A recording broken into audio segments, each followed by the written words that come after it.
Okay, the flop shot is the cool shot that everybody wants to hit.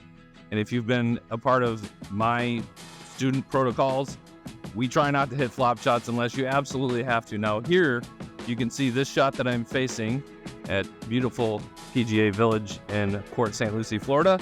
We have a shot here that is over a bunker to a very tight flag.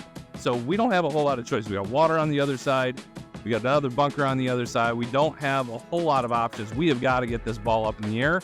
So I'm going to show you the two crucial things when you have to hit a flop shot that's going to make you successful. And if you do these two things, I guarantee you, you are never going to dump it in this bunker. We're going to go ahead and teach you how to hit this flop shot. So you're going to hit the green 9 out of 10 times, maybe 10 out of 10 times for those of you that really put in the work. Think of how many shots that will save you. It's going to save you a lot of shots.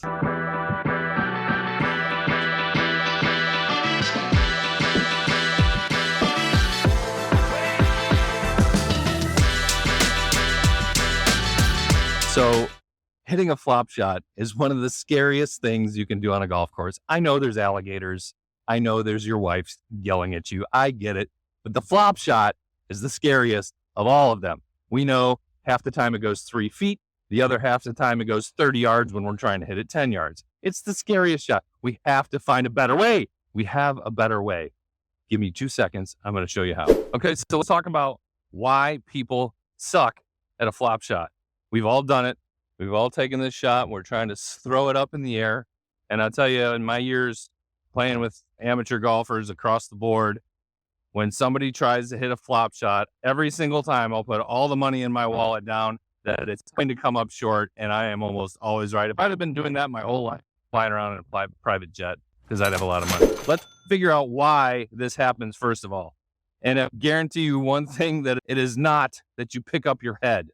I have buddies of mine that play golf all the time with me, and they sit there and they'll chili dip one right into the bunker, and they'll go, I can't keep my head still. It has nothing to do with your head. So that's number one. That's going to eliminate 80% of players out there right now that think they know how to hit this shot and they need to keep their head still. It's absolutely not true. So let's figure out why. So when this club is coming into the ball, most players are thinking of tour pros that are coming in and just taking the big high swing. The bigger and the higher the swing gets, the more hand action we think needs to be in the swing. And the more hand action that happens throughout the shot, the more vulnerable you are to dumping it in the bunker or sculling it into that lake across the green, because now this is happening. Okay, this left wrist is breaking down. We've probably heard a lot of instruction around what happens with the left wrist. The left wrist needs to stay solid and flat at impact, which is all true. Okay, but if we're trying to get height on that shot, very hard for a lot of people to club up, time it with the left wrist, and still have speed and get the club up again. So very difficult to do. It can be very inconsistent, and we want to be consistent. So I'm going to show you a little bit different way that works for a lot of people, and it really gets the hands out of it, but still gets the ball up in the air. So I'm going to show you, here's the old way, and open the stance, meaning going this way. They're going to open the club face, and I'll tell you right now, I've got a 58-degree wedge here.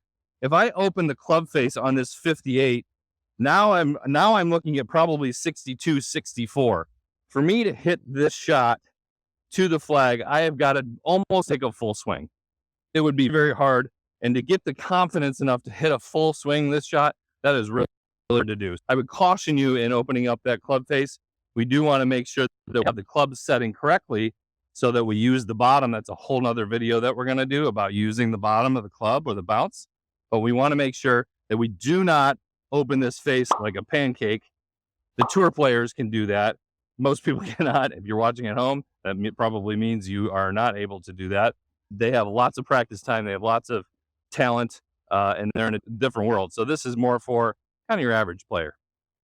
So again, here is the average way I see this shot done, with an open stance and an open club face, and we try and hit that shot.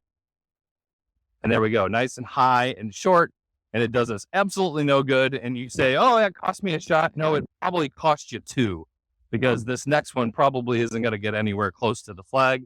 If you're having trouble with this shot, your bunker shot's probably not the greatest either. So what we want to do on this shot is I want you to focus on more of your shoulders. So what we're going to try and do, we're going to square that club up, okay? Not really open, but we're going to square that club up. And I want you to focus on hitting this shot more with the shoulders. Now, not just the chest part of the torso, but I want you to think about the shoulders. And I want you to take your left shoulder and I want it to go down towards the ground. Okay, so when I do that with this shot, if you notice, I don't need a whole lot of wrist hinge. Okay, so this is going down. It's not shoulder under the chin like we might do with a driver. We're going to take the left shoulder and we're going to go down. We're actually going down to the ground with it. Down.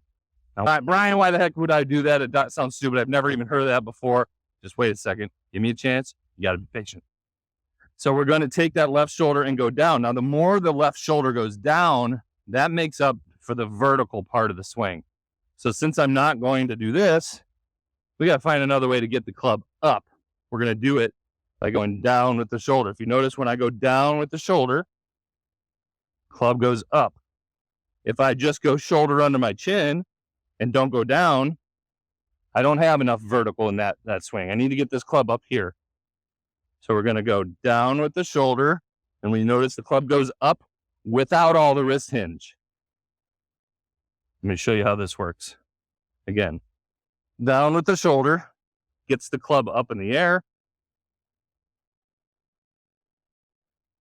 I successfully got it over the bunker. One more time.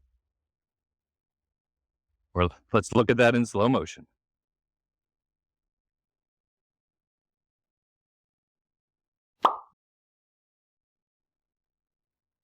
Okay, so I'm setting the club up, square to my target, no open face.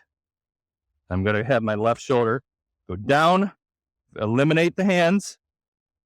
So it's down, and let that club go up. Now we're not going to turn the club over. We're going to go ahead and let ourselves finish at the hole. Always a big proponent of chest finishing at the hole with a pitch shot. One more time. We're going to go shoulder down, no hands.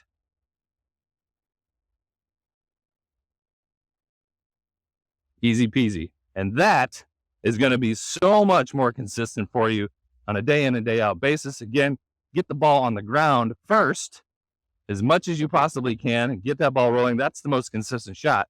But when you can take the hands out of a flop shot, that will be super consistent for you, and you're going to hit a lot better shots and keep that ball out of the bunker. Hey, if you're liking this video, in the description